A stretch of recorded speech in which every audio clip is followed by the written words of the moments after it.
You're watching Headlines Today's coverage of Maha Verdict 2014. Headlines Today's Twitter hashtag trending worldwide today. 288 seats. We've got results and leads for all of them now, and the BJP and its allies leading on 121. The Shiv Sena leading on 58, the Congress on 45, the NCP on 44, and the MNS down to only 3.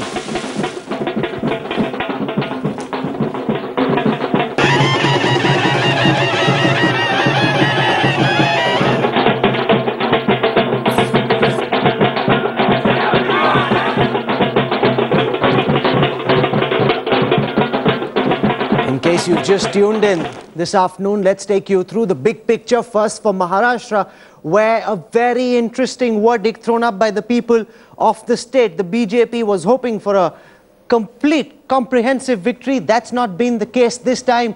They've been able to hold only 121 seats. Much more than the 46 they won the last time, but still short of the majority figure of 144. The Shiv Sena coming in as the number 2 party with 58 seats. Remember, they had 44 in the last elections. The Congress at 45, facing the ignominy of now being relegated to being the 4th biggest party in Maharashtra from the leading, and the NCP at 44. Let's also take a quick look at the numbers for Haryana, where the BJP has romped home in style, bagging 49 of the 90 seats in the state assembly. A very comprehensive victory. That figure now down to 48, but the Congress is down to 15 seats. The INLD at 18, the HJC of Kuldeep Bishnoi at 2. I want to bring in one of the country's leading psephologists, now in his capacity as a leading light of the Aam Aadmi Party, Dr. Yogendra Yadav. Dr. Yadav, what's your big takeaway for the verdict for Maharashtra, sir?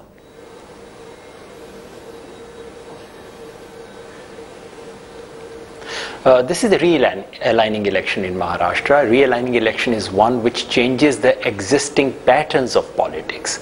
At the moment, we are focused, understandably so, on lack of majority for the BJP. But if we look at it after a year or two, the most important thing about this election is that BJP and Shiv Sena have finished first and second. NCP and Congress, which used to be number 1 and 2 party, are 3 and 4. In the long run, this could mean a complete change in the pattern of electoral contest in the state of Maharashtra. And Congress, now number 4, faces a serious possibility of elimination from electoral contest in Maharashtra. So it actually changes the way in which politics happens. Yes, it would force some kind of a coalition between Shiv Sena and BJP would have to concede something. But in the long run, the balance of power within the BJP and Shiv Sena has decisively shifted. So you're suggesting that the Congress now faces a battle for survival in Maharashtra, while the vote share suggests a completely different picture. The seat share might suggest that the Congress's tally has dwindled down, but if you see the vote share, the Congress has lost only 2% vote from last time, at least as far as the figures till 2 p.m. are concerned. These, of course, are only initial vote estimates. This will change as the day goes along, but this gives us a broad sense. The Shiv Sena has gained only 3% of the votes from last time, whereas the NCP has actually gained 2 from 16 to 18. The Congress has lost only 2% vote share from last time. That's not a big loss as far as vote share is concerned, Dr. Yadav.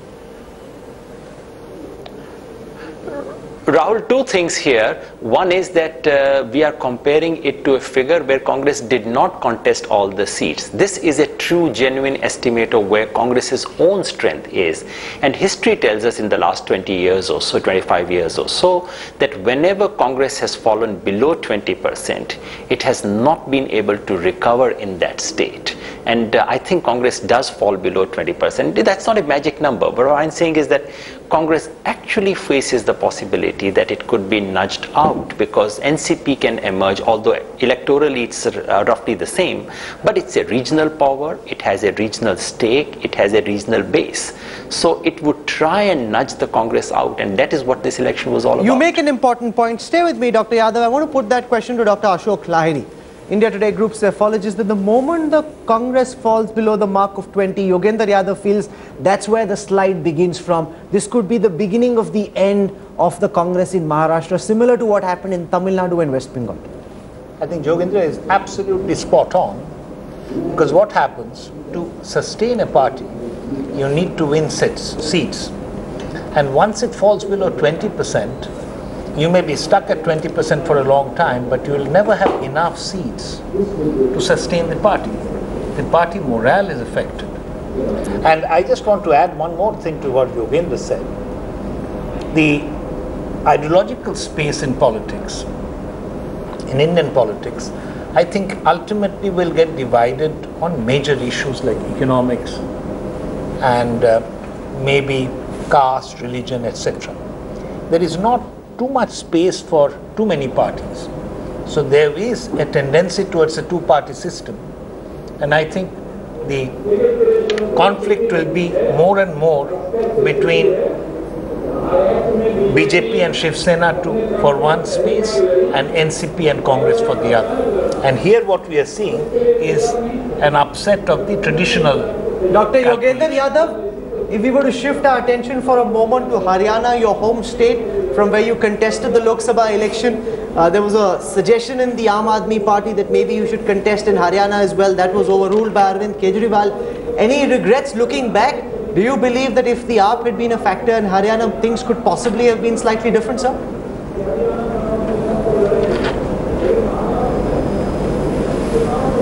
Just one correction.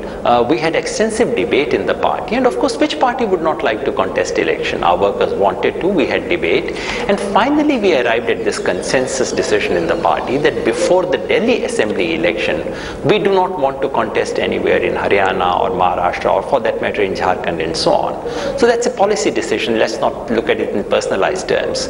Would we have made a difference? Well, that's somewhat presumptuous for us to think, but yes, any political party would wish to make a difference.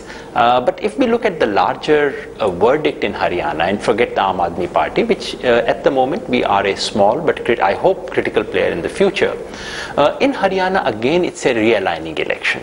BJP, which used to be called the GT Road Party, it was a tiny party, has suddenly become an all Haryana party. It has become a party which has been able to not only capture majority, a clear majority to any political party after 10 years, but again BJP seems to be in position to nudge out the other two. I'm not saying they would automatically be, but please remember that INLD faces a crisis of existence. It was absolutely essential for them to win this election in order to survive, and that is not because of politics, that's because of the CBI. Mr. Chautala is in jail, his elder son is in jail, the younger son faces serious charges, and the grandson has lost his election. So we do not know if INLD would survive as a political party for the next 5 years, which of course would change the nature of electoral politics in Haryana altogether. So both states' politics could fundamentally be altered. Dr. Yadav, stay with me. Sambit Patra, national spokesperson for the Bharatiya Janata Party, is also joining us on this broadcast. Sambit, if we were to look at the Maharashtra results, hectic parley is currently on the terms and conditions of the support that will be extended by the Shiv Sena. Very clearly, the Shiv Sena driving a very hard bargain. They're even talking about an alternating chief ministerial post. 2.5 years for the Shiv Sena, 2.5 years for the BJP. They're demanding more cabinet berths in the centre when the cabinet reshuffle were to happen post-Diwali. This clearly is not the best case scenario for the Bharatiya Janata Party. At the very least, are you prepared to concede that?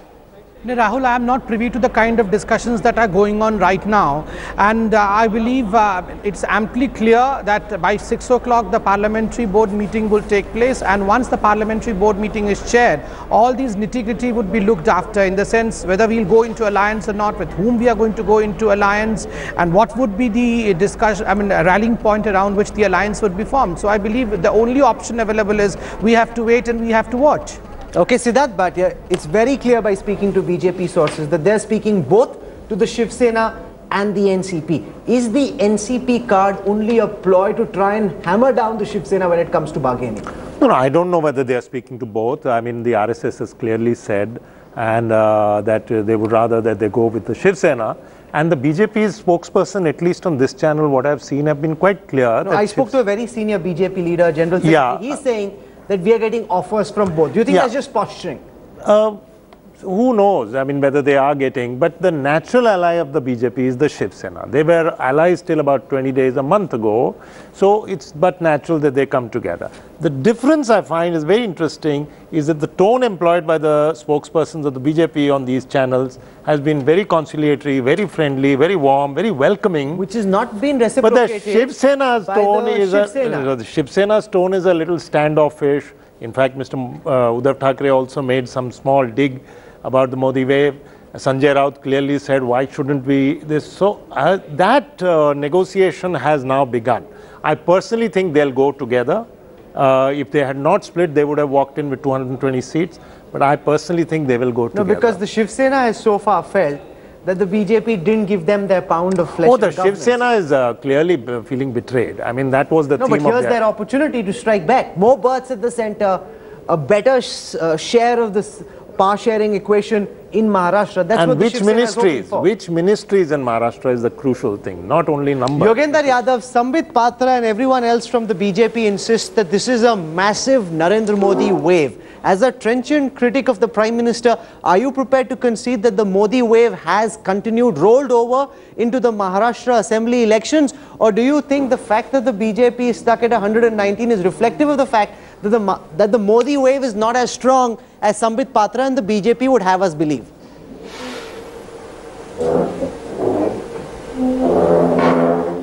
I do not see myself as a trenchant critic of anyone, and in these things, while my opposition to Mr. Modi for certain matters of principles has been the case, but that should not be extended to describing facts. The fact is that BJP has done very well today. Whether it can be credited entirely to Mr. Modi is something for BJP to decide, because then they would have to also give him the blame for not achieving majority. I think BJP is trying to do what Congress used to do. If we win, it's because of Rahul Gandhi, Sonia Gandhi. If we don't, it's because of local unit and so on. But that apart, I think the fact is that today's verdict in overall terms will strengthen the ruling coalition, will strengthen the BJP within the coalition, and will strengthen Amit Shah and Mr. Modi within the BJP. That's a fact of politics. I mean, I don't see why anyone should deny that. You're watching Mahaverdict 2014. I want to go across to the BJP headquarters, where joining us is my colleague Smita Sharma, and she's got Power Minister Piyush Goyal, who comes from Maharashtra, and this is what Piyush is saying. Like the BJP might really have to once again rely on some political party for an alliance. Joining me here is Mr. Piyush Goyal, who's just landed in New Delhi, is en route in fact to the BJP headquarters, Union Minister for Power, Coal and Minister of State with independent charge, of course. Mr. Goyal, I'm going to focus here on Maharashtra specifically. You come from Mumbai, you know the city. You know, while the mood of the country by and large seems to be going in for decisive mandates, what is it really with Maharashtra and its split verdicts? It's not hardly a matter of split verdict. The issue is we had never fought more than 119 seats. And I suspect we may once again land up getting 119 seats. So that definitely seems an indication. It's not going to be a case where perhaps somebody like the NCP might be a new alliance partner. Will that be more comfortable for the BJP? I don't see any reason for us to explore new partnerships. It was an unfortunate thing that they did not recognize the strength of the BJP. But I think you already heard Mr. Uddhav Thackeray a couple of days back expressing the fact that allies and friendships don't disappear in a month. The BJP being highly conciliatory towards the Shiv Sena. Will the Shiv Sena reciprocate? And if so, Siddharth, at what cost? The Shiv Sena will definitely want to reciprocate unless something happens. I don't think there is a cost attached to it. But there is perhaps a card or two they will want to play. They will want to have a say, if not in the chief ministership, at least in the cabinet. Can they veto Devendra Fadnavis's candidature? He's Modi, Amit Shah and RSS's blue-eyed boy. He's their chosen man. Can the Shiv Sena now veto it? See, the BJP will also have a line which they will not allow the Shiv Sena to cross. So now, I presume the chief ministership will be a line that they will not be allowed to cross. So they can use that as a trump card to try and extract a bargain on some portfolios. You said it. Portfolios at the center in Maharashtra, and there are certain portfolios everyone wants in Maharashtra. Actually a bumper Diwali for Shiv Sena. Well, everybody else... I mentioned somewhere earlier that to me, Uddhav Thackeray is the man of the day. I'm not saying the man of the election. Because if the BJP had got more than 144, there would have been a serious threat to the Shiv Sena's existence in future. Now, of course, he's smiling. He's the one who's holding the cards this Diwali season.